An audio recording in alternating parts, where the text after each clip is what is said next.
ગિરનારી ગૌશાળાને અશ્વની ભેટ। માણાવદર અનસુયા ગૌધામનો શેઠ પરિવાર તથા મુંબઈ બારામતીના ધર્મેન્દ્ર પાટીલનું એક સ્તુત્ય પગલું। આંતરરાષ્ટ્રીય ક્ષેત્રે જેમણે ગૌસેવા, પશુ સંવર્ધન તથા માનવ કલ્યાણ કાર્ય થઈને ખ્યાતિ પ્રાપ્ત કરી અનેક લોકોને આ ગૌધામે આકર્ષ્યા છે અને સેવાની મશાલના અજવાળા વિદેશની ધરતીમાં પાથર્યા છે તેવા અનસુયા ગૌધામની દ્રષ્ટિ હંમેશા ગાયોનો ઉછેર અને સંવર્ધનનો વધારે વિકાસ કેમ થઈ શકે તે જ રહી છે।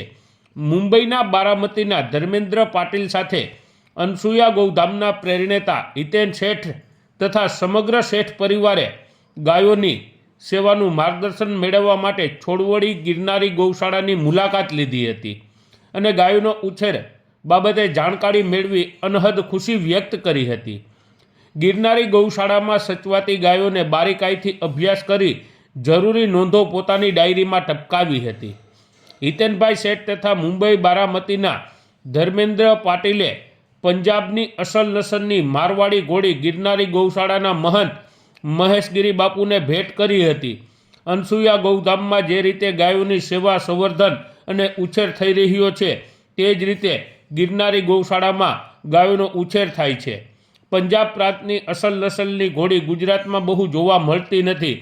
પંજાબના ઉત્તર પૂર્વ પ્રદેશ આરત ઘોડા માટે જાણીતો પ્રદેશ છે। અહીં જાતવાન અશ્વ તૈયાર કરવામાં આવે છે। આ ઘોડી આરત પ્રાંતમાંથી આવી છે। મહેશગીરી બાપુએ ઘોડીનો સ્વીકાર કરી રાજીપો વ્યક્ત કર્યો હતો। ઘોડી ભેટ આપવા બદલ મહેશગીરી બાપુએ હિતેનભાઈ શેઠ અને ધર્મેન્દ્ર પાટીલનો આભાર માન્યો હતો।